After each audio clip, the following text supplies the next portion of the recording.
Hey guys, hope y'all enjoy this cover for tonight.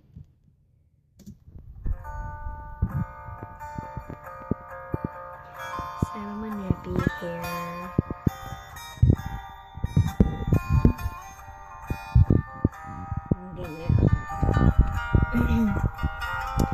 So cũng biết sao cho nó có thành ấy ra chỉ có quả.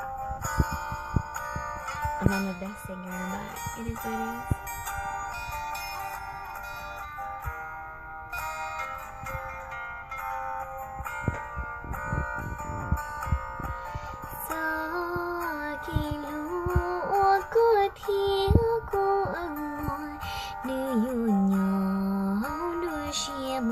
Chỉ dập lo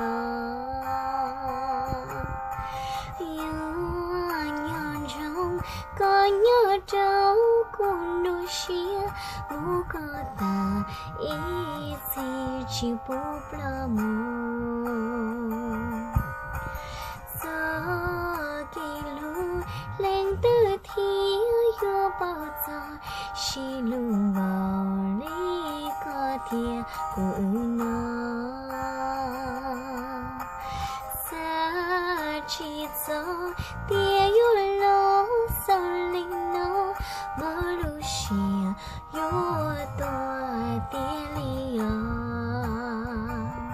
có chỉ cũ nắng lu xia lu chân do có ô lu nén nhon cho con mồ nia nó cuốn chia sau lưng đưa chỉ bùa yêu mỗi nụ hư yêu cho lo chỉ chú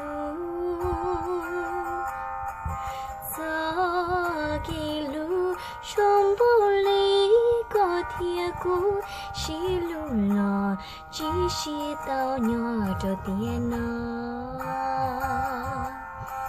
Good night.